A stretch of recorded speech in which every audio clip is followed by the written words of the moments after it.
Hi everyone, let's proceed with the next subtopic of effective listening, namely summarizing. Summarizing involves with shortening the original version.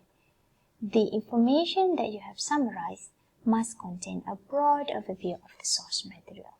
So your strategy, what you have to do, you need to extract main points or main ideas of a recording. Let's say you obtain this information from your recorded text. For most people, writing is an extremely difficult task as they have to think of new ideas and new ways of looking at them. Sitting down to write can be an agonizing experience which does not necessarily get easier with the passing of time and the accumulation of experience.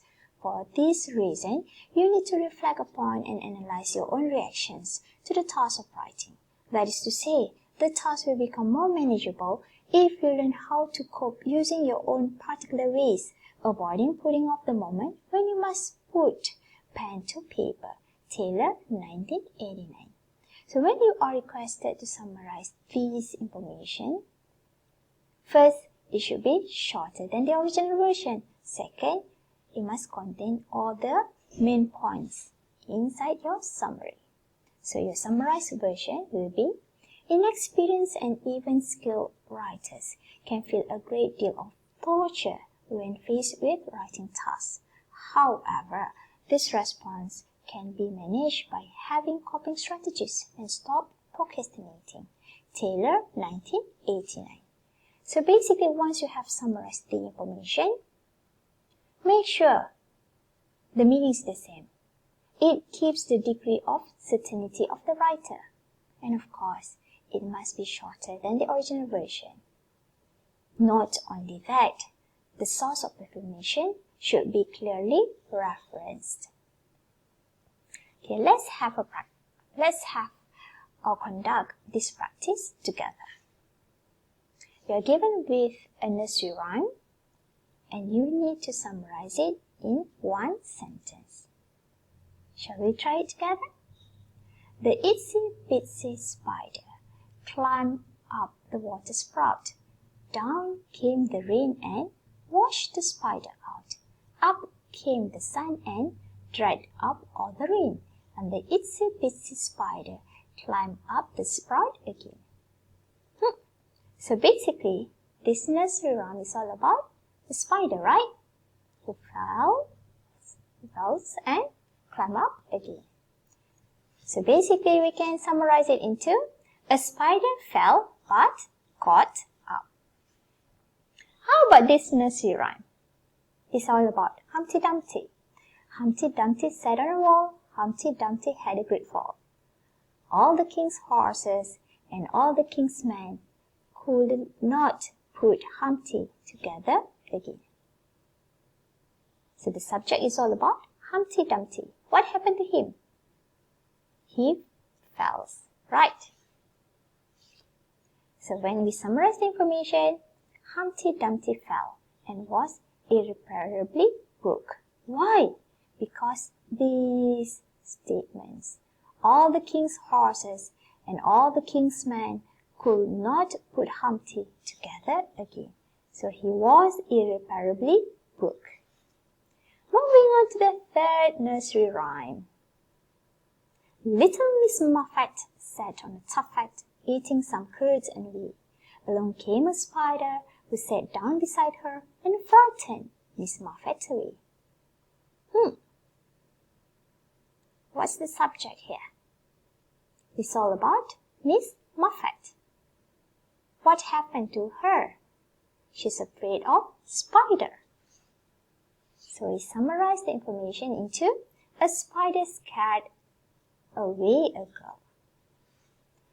How about this short passage? A penny for your thoughts?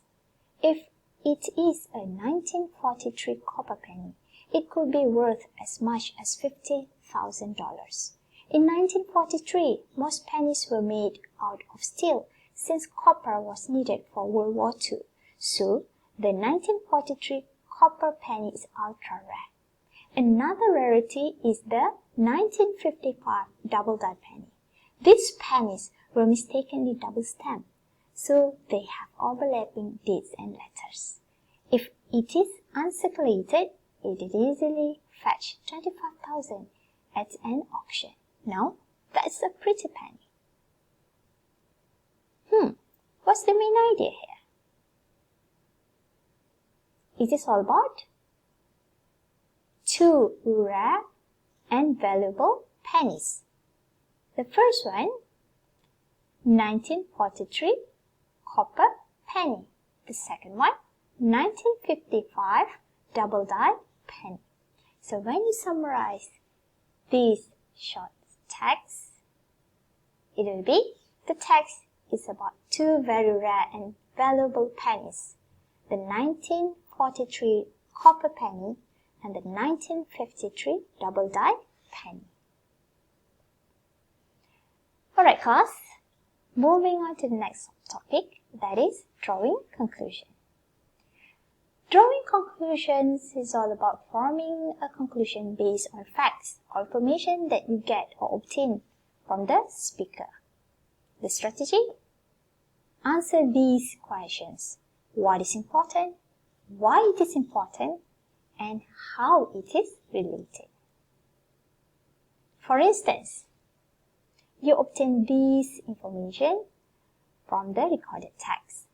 For most people, writing is an extremely difficult task if they are trying to grapple in their language with new ideas and new ways of looking at them. Sitting down to write can be an agonizing experience, which does not necessarily get easier with the passage of time and the accumulation of experience. For this reason, you need to reflect upon and analyze your own reactions to the task of writing.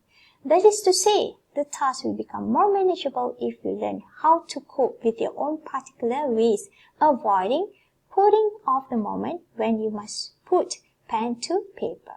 Taylor, 1989.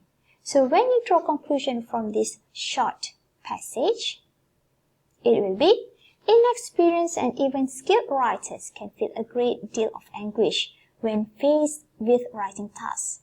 However, this response can be managed by recognizing and coping with personal avoidance strategies. Taylor, 1989. Remember, you need to cite its source. Alright class, we are done with our lecture and it's time for you to complete your tutorial task. You need to work together with your partner. You are going to listen to an audio entitled How to Remember What You Read in Google Classroom. So what you have to do, take notes of key points. Based on your notes, reproduce the content. You can always paraphrase whenever it is necessary in the form of any graphic of your choice. It can be mind map, bullet points, outline, flowchart, if it's related, using any appropriate online tools. Create a suitable title for your graphic. By using or utilizing the information from the graphic. What you have to do, you need to write a conclusion of the audio in not more than 80 words. Submit your work in Google Classroom. And please do not forget to state your name, student ID, and your partners before submitting your work. So good luck and see you in the next lesson. Bye.